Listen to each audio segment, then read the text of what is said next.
Hi there, and welcome to another Carson River Report, a program that focuses on natural resource issues in the Carson River watershed. I'm your host, Ed James. I'm with the Carson Water Subconservancy District.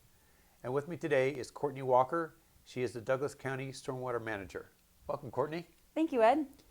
Before we get too far in your details, explain a little bit of what you do and your role with Douglas County. So I work out in public works, and our main kind of responsibilities are dealing with a lot of the different drainage issues that we have throughout the county. Some of those could be maintenance issues. Some of them are due to the way that the area was developed. So I'm working to correct some of those drainage deficiencies, and then also making sure that the county is in compliance with FEMA floodplain regulations. The county has an MS4 permit through the Nevada Division of Environmental Protection. What is an MS4? It's a municipal storm sewer systems. Yes. I think I forgot an S in there somewhere. But there's certain permit requirements that we have through the state that the county has to follow. And then we also have other water quality regulations. So it's mainly, my main purpose is to make sure that the county is following all the regulations that we're bound by federally and by the state, and then also making sure that our local floodplain management standards are up to date and require any revisions, and that we're following our local regulations as well. Okay. This is a fairly new program from Douglas County, is that correct? That's correct. It's been in place since about 2015. And there was one person who held the position before me, and she was in it for a year. So I've been in it ever since then, almost 4 years now. So I heard that your program has expanded quite a bit over the years. Yeah, it has. It started out with it just being me, and I actually worked in the community development department under the county engineer.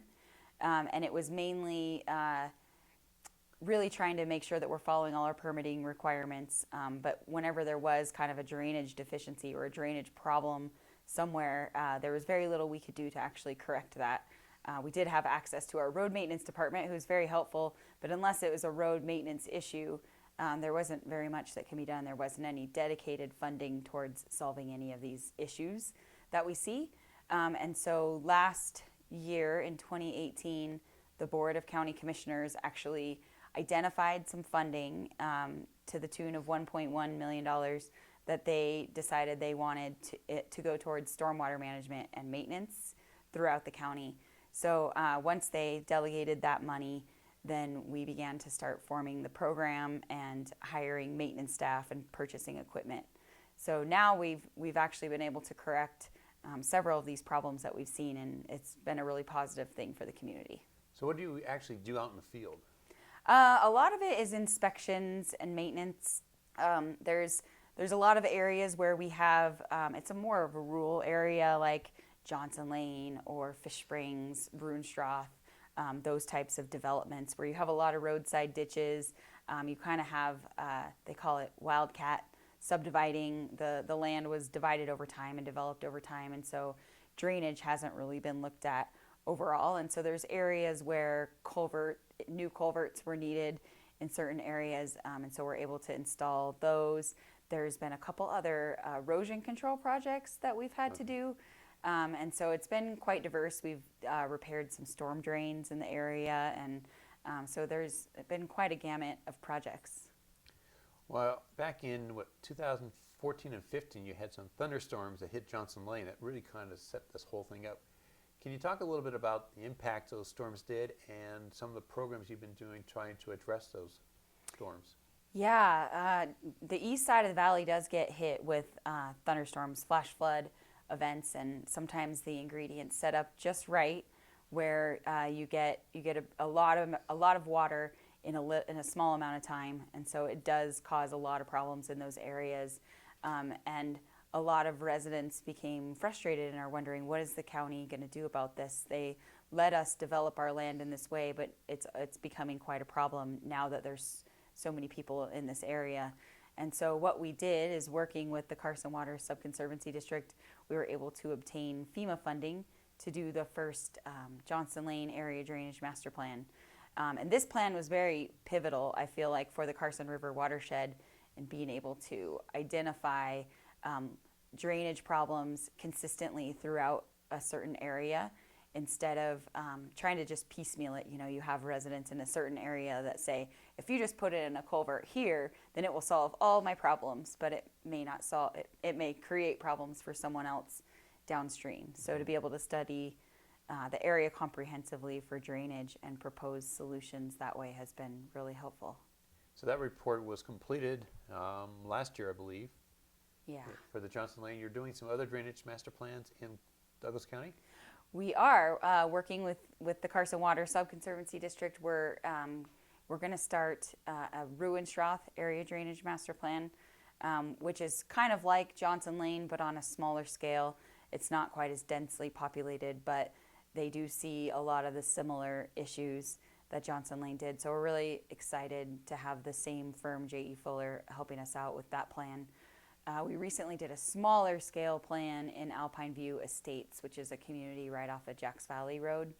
And theirs was pretty easy in comparison, much smaller area. And so it identified different culverts that needed to be installed or upsized, and then identified the drainage easements that exist and actually gave dimensions to them. So it's a great roadmap for us to at least know where we should be putting things instead of guessing.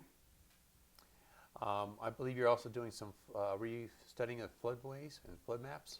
Yes, that is also another great project that we've been working on with the help of the Carson Water Subconservancy District, remapping the entire Carson River floodplain.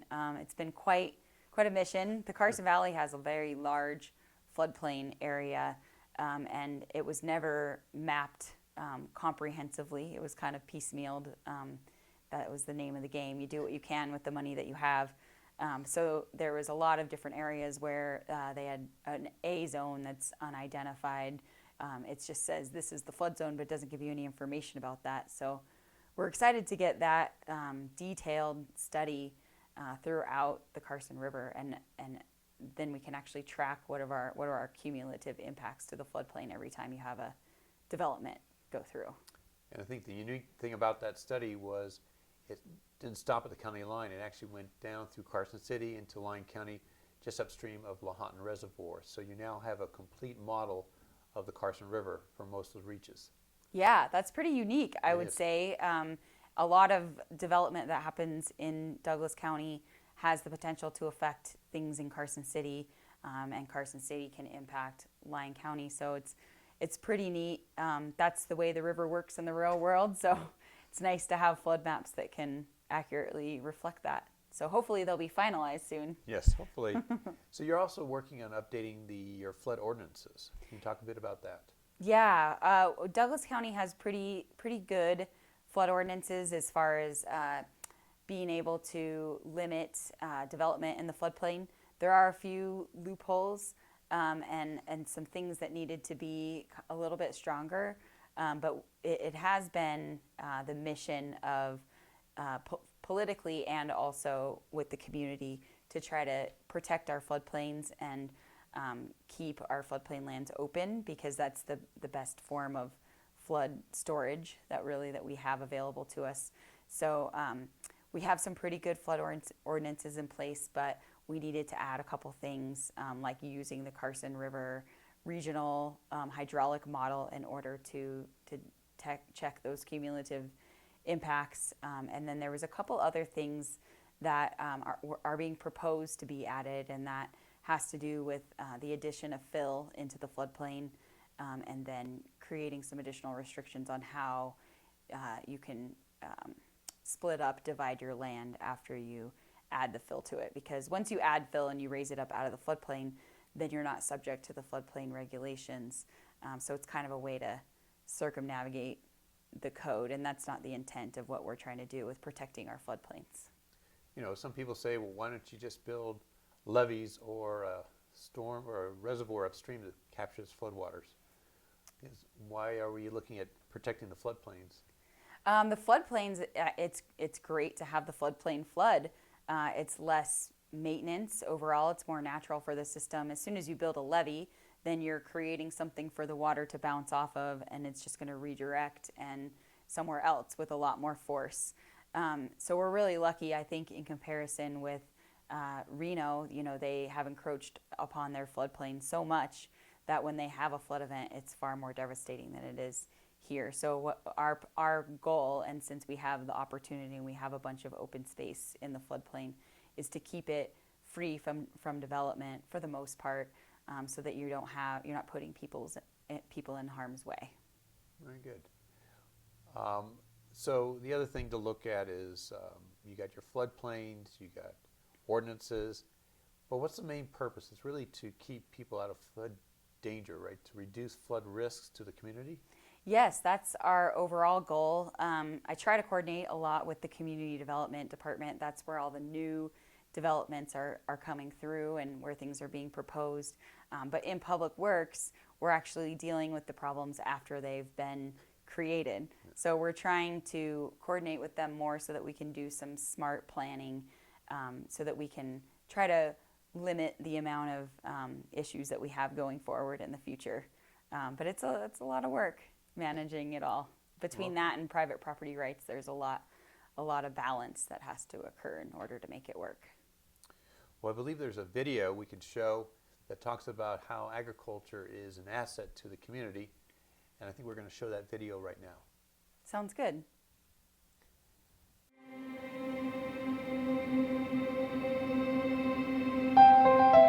Have you noticed the agricultural land beside the Carson River?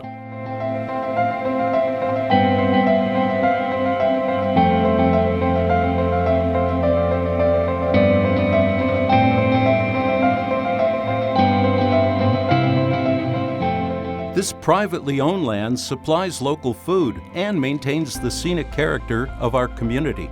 Often overlooked, this open agricultural land does another vital job. It's the river's floodplain, and it protects us from potential flood devastation. For over 150 years, ranchers and farmers have cultivated these fertile lands, resulting in the open land along the Carson River we enjoy today. The floodplain is the low-lying area along rivers and streams that regularly floods, especially during a rain-on-snow event or in years with a heavy Sierra snowpack. Maintaining agriculture in the floodplain keeps people safe and minimizes flood damage and cost. If these areas are developed, upstream floodwaters are restricted by levees, roads, and structures and cannot move freely onto the floodplain. This narrowing of the natural water course causes the river to flow faster and deeper, increasing the risk of catastrophic flood damage. Agricultural lands by their nature are minimally developed, allowing floodwaters to spread out, slow down, and sink in. Residents and businesses are kept out of harm's way and save money that would otherwise be spent on repairing flood damage. For example, due to the abundance of agricultural lands along the Carson River, 1997 flood damages were limited to $29 million for all counties. In contrast, $686 million was spent in Washoe County alone to repair the much more developed Truckee River corridor. In addition to flood control, safety, and savings, these open fields provide many environmental benefits. They recharge groundwater, improve water quality, and provide wildlife habitat. Conserving floodplain lands is supported by the public in Carson River watershed communities. Land use tools such as conservation easements, acquisitions, and ordinances can be used to maintain the floodplain and be compatible with agricultural lands. For decades, conservation easements have allowed agricultural producers to sustain operations, keeping agricultural lands along the Carson River open and productive.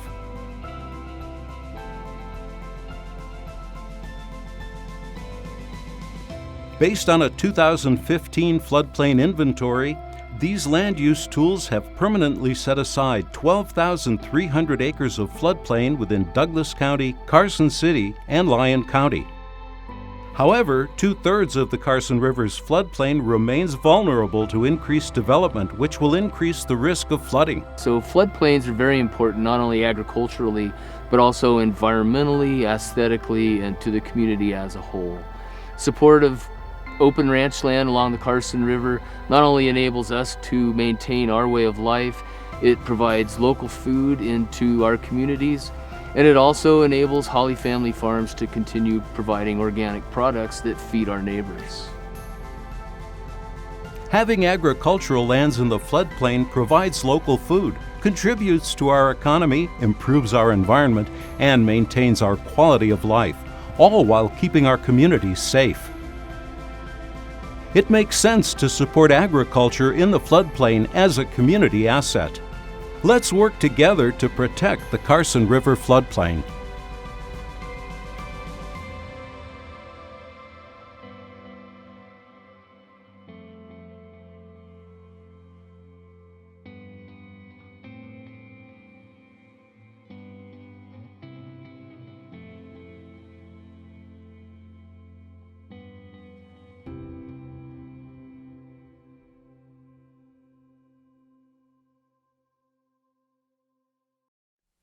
Hi there, and welcome back to the Carson River Report. I'm your host, Ed James, with the Carson Water Subconservancy District.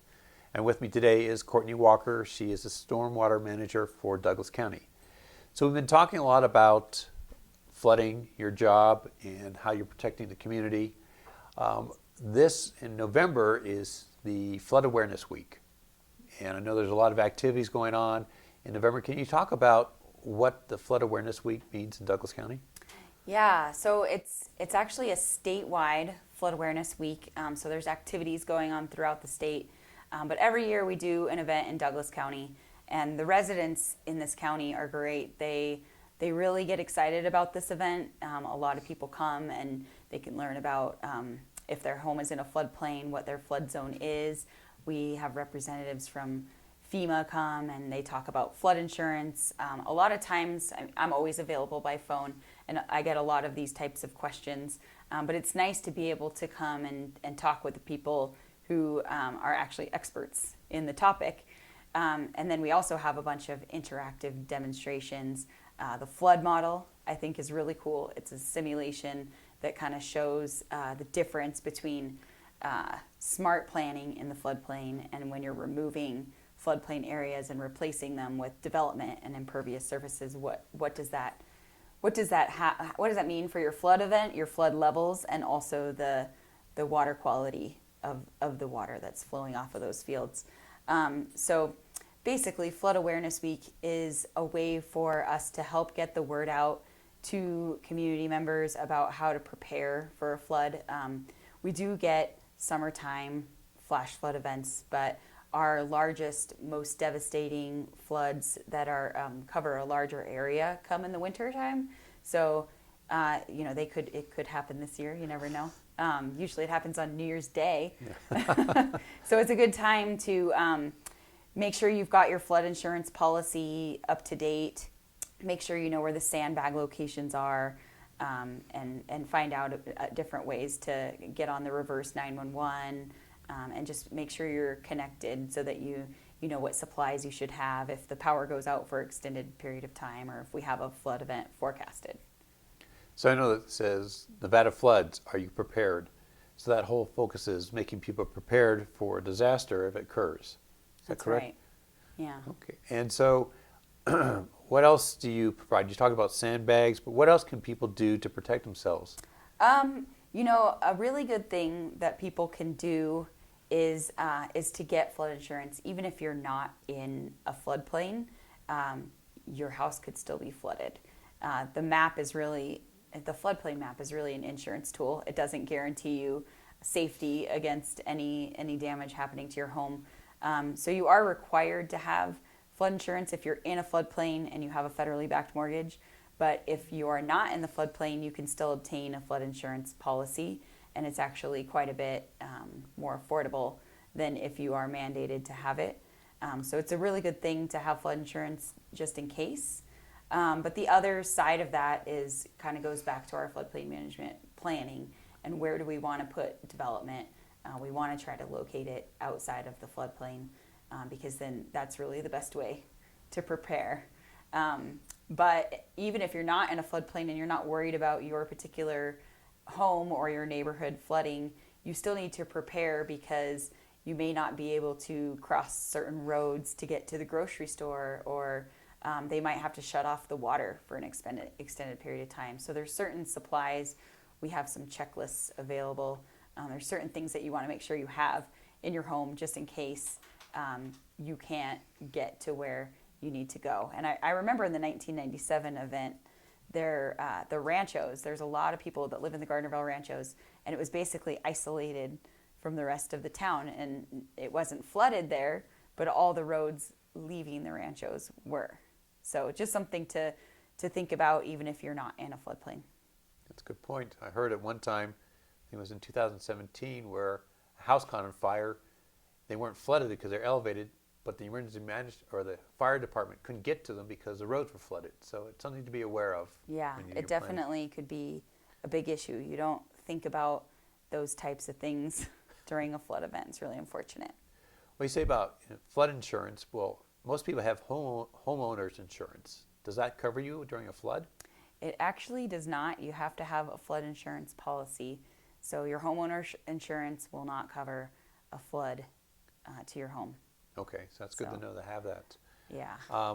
If I have a policy and let's say my landscaping gets impacted, is it covered? It's not covered. Okay. And it's unfortunate when people learn that the hard way.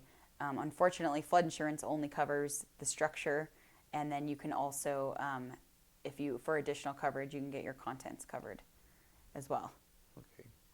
Now, a lot of people hear this called the 100-year flood zone, or we call a special hazard area. So if I'm in a 100-year flood area, does that mean if it floods 100 years, I only have to worry about once every 100 years? It's a very common misconception. Okay. I've had people joke with me that I've seen 3 100-year floods, so I must be 300 years old. What it actually means is that the 100-year flood event has a 1% chance of occurring in any given year. So you can have a 100-year flood event one year, and then you can have a 100-year flood event the very next year. Or in rare cases, you can have 2 100-year events in the same year. The chances of that happening are smaller, but that's basically what it means. So really it's more of a statistic analysis than really a 100-year event. And it's really a regulatory requirement because that's what FEMA sets their standards on. But you could have a 105-year event next year or beyond. So. Yeah, I believe the 1997 event is the one that most people refer to in these times because it wasn't that long ago. Enough people probably still lived here at this time to remember that flood. But I don't even think that one was quite the 100-year, yet it was very devastating for our area. So know your area is important, and again, being prepared. So what are the things that people should be aware of as you start planning for flooding? You have alluvial fan flooding, you have riverine flooding, but your role really is to focus on stormwater, but does that also cross over into flood analysis? It does cross over quite a bit. A lot of the drainage issues that we have are not necessarily in the floodplain. So the floodplain is a good planning tool, but there's other flood hazards out there that are not necessarily in a FEMA floodplain map. So some important things to know is that you referenced alluvial fan flooding. That occurs a lot on the east side of the valley, to a certain degree on the west side of the valley as well. But that's how a lot of these areas were formed, is the drainages go way back and then they bring a bunch of sediment down with them and deposit it on the alluvial fan. So you'll notice there's a bunch of dry washes, and they're dry channels until they're not dry. And in a lot of areas, they flow over a road. So it'll be a dip section, and when they're flowing over the road. So you want to be really careful about ever trying to cross a road where there's that much water flowing over it. It doesn't take but 6 inches of flowing water can wash away a car. So it's something that can be very dangerous. So we have a few signs, I think about 12 signs throughout the community in those areas that say turn around, don't drown. And people may think that they are silly because most of the time these things are dry. But in reality, the risk can definitely be there. So it's something that we want people to be aware of. I've got a video from a 2014 flash flood where it's actually not even raining in the area, but it rained up above in the watershed. And so the debris flow with all the water came down, and it wasn't even raining in that location. So it's definitely a good idea to be aware of your surroundings and know that there's different types of events that can occur in different times of the year. Well, good. So again, this year, November 17th, the week of November 17th is Flood Awareness Week. There are events all throughout the week up through, and again, you said it's a statewide program. Mm-hmm. But again, if someone wants to learn more about flooding, can they contact your office or? They can. For specific things in Douglas County, they can contact my office. Another really good resource is nevadafloods.org, and that's a statewide website. They have so many different resources on that website. So you can access all different kinds of links by visiting that, and you can also follow Nevada Floods on Facebook. So that's kind of our tagline, Nevada Floods, are you prepared? That we have billboards out in the area reminding people, and then we'll have various events throughout the state. And I think it's a really good message to get out there. You know, Nevada's the driest state in the nation, but when we get it, it comes all at once. Well, very good. Is there anything else you'd like to close, let people know about the program or about being aware for flooding? Yeah, you know, there's a lot of different things going on in Douglas County. I know that we can probably all agree that floodplain management is important. Correcting drainage issues is important, and we're always happy to take people's feedback, questions, issues, and see if there isn't something that we can do to help remedy any issues that might be in the area. We are growing, albeit slow, but over time we have grown, and we're trying to get better and better with our planning, so and our maintenance. So improvements are coming. I did want to mention the Johnson Lane Area Drainage Master Plan. We're going to begin to start implementing that plan. A couple of those detention basins that were proposed will be constructed in the next few years. So as we go through and we start coming up with these plans, the next step is really to start implementing them. And then we have a great stormwater maintenance division to go in and keep them maintained and keep them functioning. So be patient with us, but we're making some steps to improve things. Well, thank you for your time. Thank you, Ed.